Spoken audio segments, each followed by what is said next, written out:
welcome back to another video. It's the real Nay. Today I will be sharing with you guys how I made $600 on Instacart in 5 days.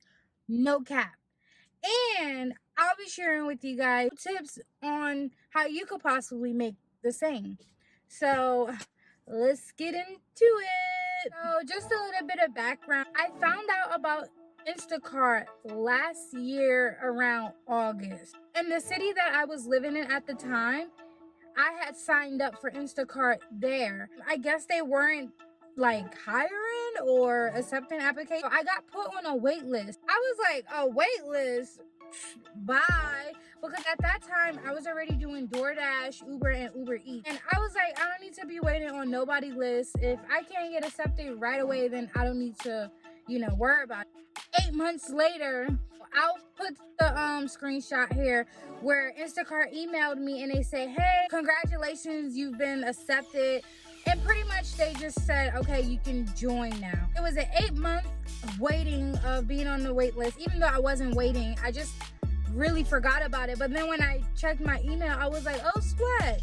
Like, if they said I can finally join, why not, give it a try? Once I was able to join, I filled out everything I needed to. I was trying to figure out, I wanted to start right away. I filled out the paperwork to get the card. It comes in the mail in 5 days, which is really great. It comes in the mail and I'm like, okay, because now we about to start going shopping. Something about the card threw me off because it was very thin. I'm talking paper thin.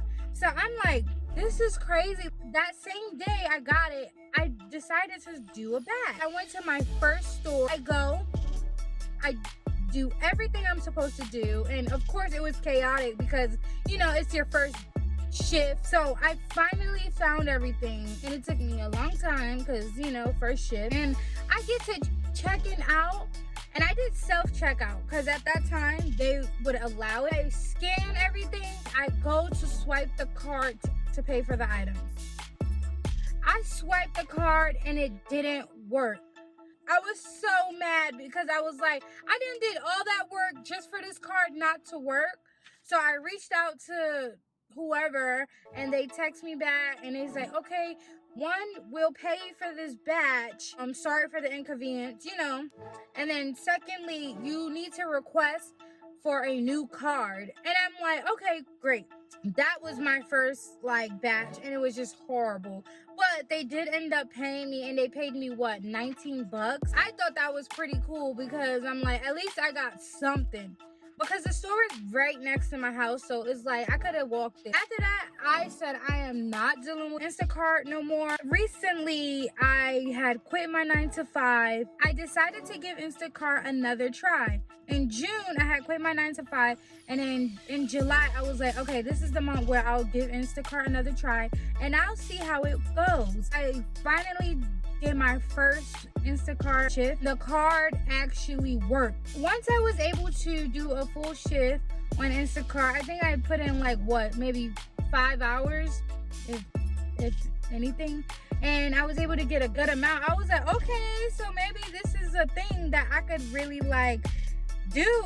Now I'm just like a pro. I be in and out. And the larger the order is what I go for because I'd rather spend a long time on one order and it's a big amount versus getting multiple mini orders, if that makes sense. Once I learned how to do it, it was go time. It was no telling me nothing. I did a full month of Instacart and I saw that it was worth it. I compared it to doing a bunch of other apps and I saved a lot of money on gas.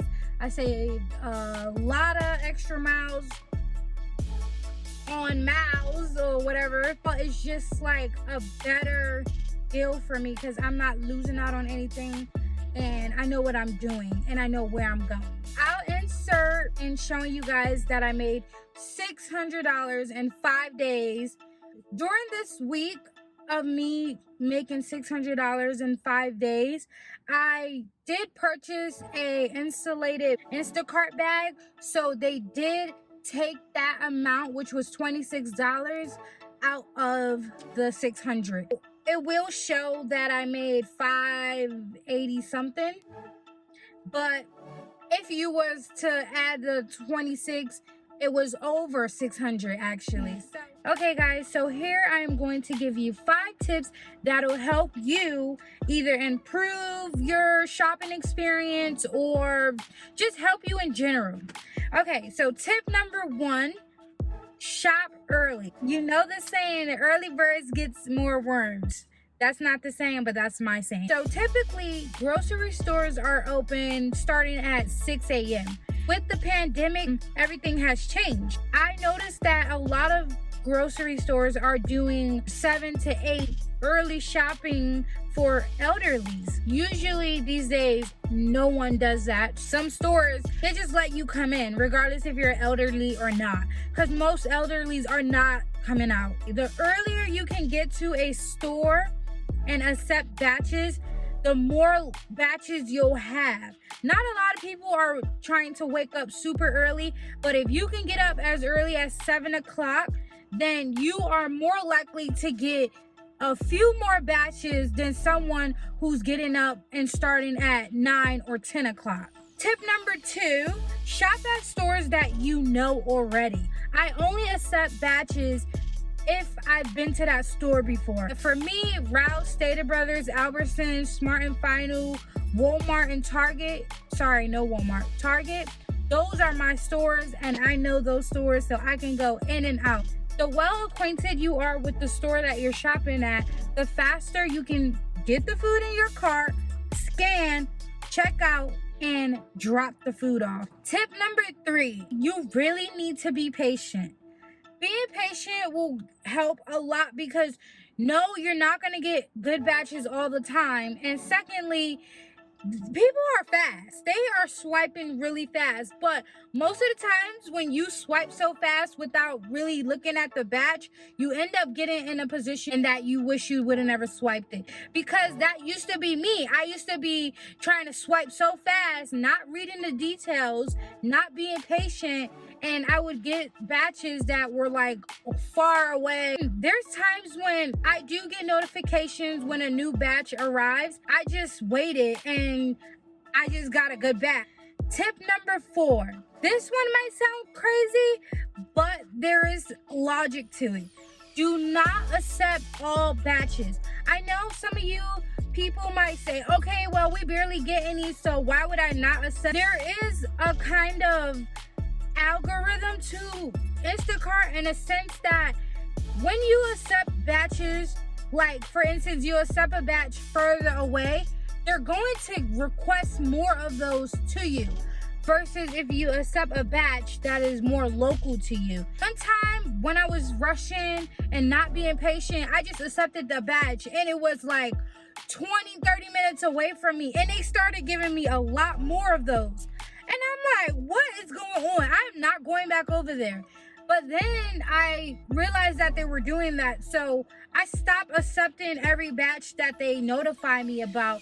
And I started, like I said, being patient. And then I got picky with the batches that I accepted because I wanted them to give me batches in my city. When I started accepting only batches in my city, I noticed they only started to show me batches in my city. So I don't get those far away batches anymore, which I'm really happy about. And the only time Instacart tell me about those batches is when there's absolutely none in my city available. Accept local batches and then go from there. If you're willing to travel more, then hey, do you. Tip number 5 is simply just have fun. I found that me shopping for people, I kind of see a trend that's going on in my city. I know what kind of wine people are enjoying these days. I know what kind of beer they're enjoying these days. I found a lot of new food products that I would enjoy myself. There's a lot of healthy options. Like another store that I go to is Sprouts, and that store in itself was brand new to me, and I found so much healthy options, and I'm able to, incorporate like vegan items in my diet. Now I'm like opening a web of new food products. I really just enjoy food shopping in general. So I like to eat, and I like to cook. So this has been really fun for me, and you guys need to have fun. Like, if it's not fun for you, then it's gonna feel like a job. Like, I really enjoy doing Instacart. I think the flexibility is amazing. Choosing what you want to do and how far you're willing to drive, you can't beat that, because you can't do that on any delivery food service like DoorDash or Uber. You don't have the flexibility of choosing where you would want to drive. Instacart is really good with that. It is very time consuming, so make sure that if you are planning to do Instacart, you dedicate a full solid 8 hours to it, because the more time you can dedicate, the more money you can make, and the more you can get to know the system and the stores that you're shopping at. If you guys want me to do any other videos regarding Instacart, I feel like I've become a little pro at it. I have learned a lot because of all the mistakes I have made. But at this point, Instacart floods me with batches. I have a 5-star rating, but I find out about a lot of opportunities beforehand. The communication, how to get more batches, the alcohol requirements. Obviously, if you're not 21, don't even think about it. And if you guys will like for me to do a shop with me with Instacart, doing a shift for the day, or just showing you guys a little bit about the actual shift experience and how I'm able to go in and out of stores, even with big orders, leave it down in the comment section and I'll do a video. Because when I go to stores that I know, no matter what size the order is, the bigger for me, the better. But no matter how big or small, I'm in the store and out. Thank you guys for watching. And like I said, don't hesitate to leave any questions you guys have in the comment section, and I will get back to you. I can make many videos about Instacart because I know what I'm doing. And yeah.